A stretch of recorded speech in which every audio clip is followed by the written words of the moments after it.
Kathleen here. Welcome to Your Life, Your Way.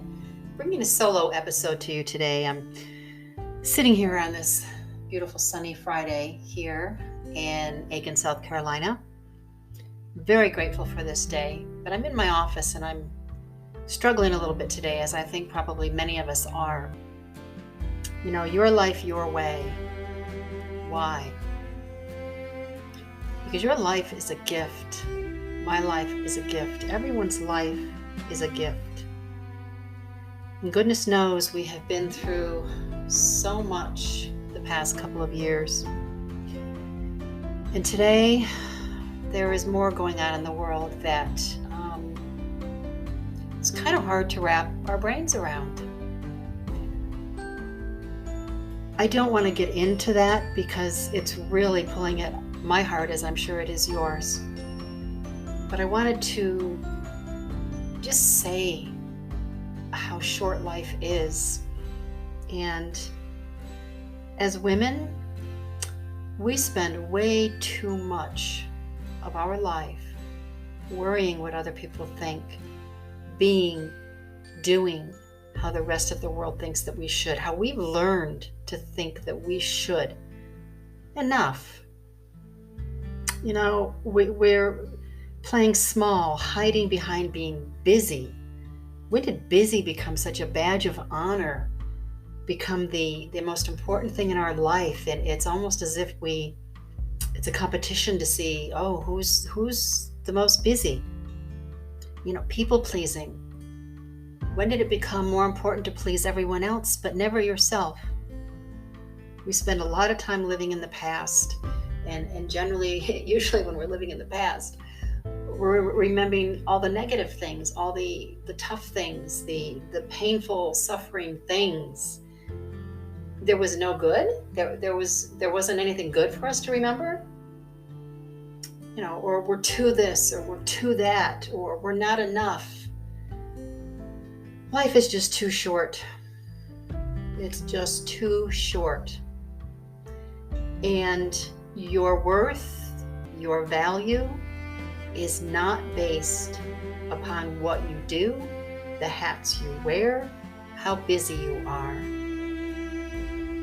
If you're a mom and you have children, this has become extremely important to me over the years through my own personal growth and learning and coming to terms with my role in my life. What example have I been setting for my boys? And what could I do in my own personal journey to change, to break cycles, to make things better for me, to heal me, that ultimately will help to heal them and help them make themselves better. And now, as a new grandma, that legacy has just gotten even more important to me, bigger to me. Will the world end if you, and maybe that's a real, huge way to put it, but will your world end if you stop being so busy? Will your world really end if you say no to someone else or something else? Will your world really end if you go out and have some fun? When you rest and relax? I don't think so. I don't think it will. What do you like to do? What do you love to do? If you could do anything you wanted today, if you could just drop whatever it is you're doing and step out, no matter where you are, whether it's sunny, whether it's raining, whether it's, and I know, snowing. I know some of the people that I love the dearest, they're dealing with more snow. But what if you could walk out into any of that and just do whatever you wanted to? How would that make you feel? Being with friends, or being by yourself, being with family, maybe going on a date with your significant other, going out and just spending the day with you, taking yourself on a date. What would that be like? How would that make you feel? If you're not doing that now, why not? Why not? Sit with that, ask yourself. And if you are, don't stop. Keep doing it, because you are creating an example for family. You are bringing yourself more peace, a greater enhanced immune system. You are bringing yourself so much joy and remembering that this is your life to live your way. Society, they're not paying your bills. They are not, they're not taking care of you. They're not taking your family. They don't love your family more than you. And some of those people that you're worried about, what they might think, honey, they probably don't even have their own lives together. And they're worrying about what other people think. And then those people are worrying about what other people think. It is a ridiculous, vicious cycle. But you know what? We have been ingrained. We have been taught to think that way. I can remember so many times my poor dad would say, well, what are the neighbors going to think? Well, Dad, let's give them something to talk about. Because I don't really care what the neighbors think. They have their own issues. Let them deal with their own. Whatever they think has nothing to do with me. And that is exactly the way it means today. Someone was saying yesterday that someone said something to her, and they were, let's just say the word rude. They were rude to her, and they were sharp and critical. And it bothered her. She carried that with her for hours, through the rest of her day. And a few of us, including me, asked her, why? Why carry that? Why take that on as yours? Because it had nothing to do with you. Absolutely nothing. My first thought to that woman that was rude to her was, what is going on with that woman? What is she carrying? What kind of day or week or what's going on in her life to make her respond in that defensive, self-protecting manner? When we react that way, when we react to situations in life, there's a reason for it. It's not that we're mean people, well, some maybe, but for the most part, there's something going on inside. And so much of that comes from the way we have been through our entire life. We've been exposed to all this domestication, this, I hate the word indoctrination, but really, in many cases it is, of how to think, how we're supposed to look and be and move and speak and do. And if we don't do it according to societies or whoever is impressing that upon us, if we don't do it according to that, well, then we get ridiculed or bullied, or, well, who do you think you are? It's just enough. Stop doing this stop doing this to yourself. You have been given this beautiful gift. Is it the Garden of Eden? Is it and perfect is another word? No. But if I say something is perfect, I'm making sure I say it's perfect for me.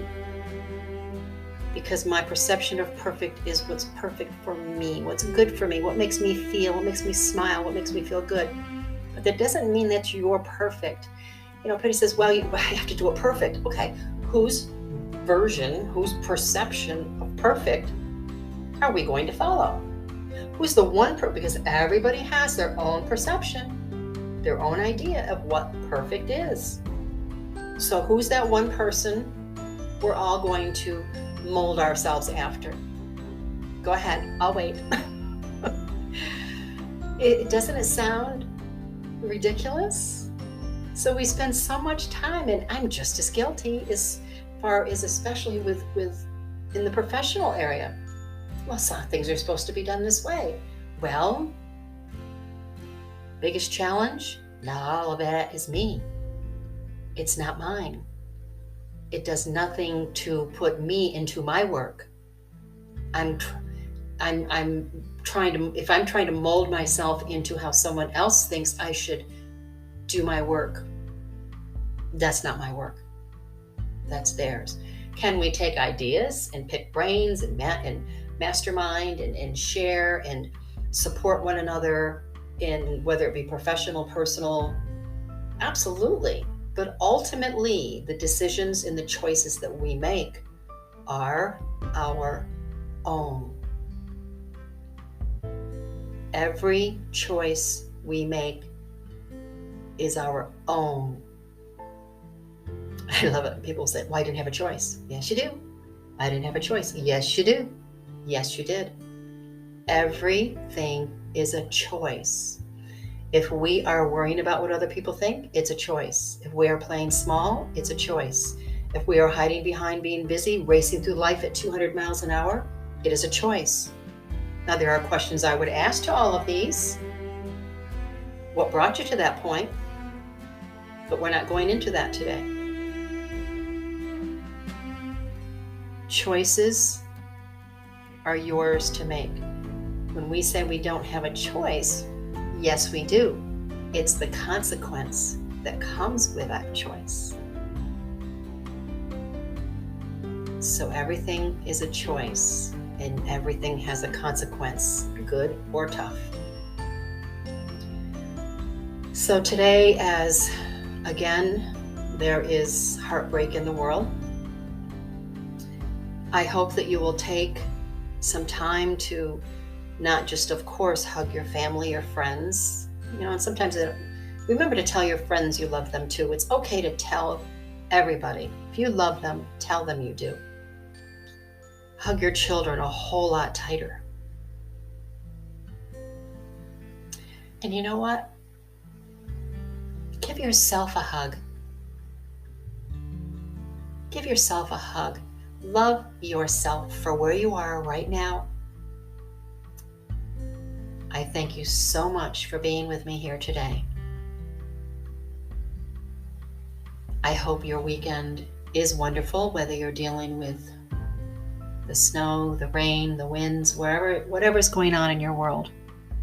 If there are challenges in your life right now, I wish you grace and strength and blessings and support from those closest to you to get through, especially from yourself, because you're a whole lot stronger than you remember, than you think. Thank you for listening to Your Life Your Way. You can also find me at www.yogalosophy.com, which is where my stress and lifestyle management coaching information is. Most of it is. The rest you have to talk to me directly.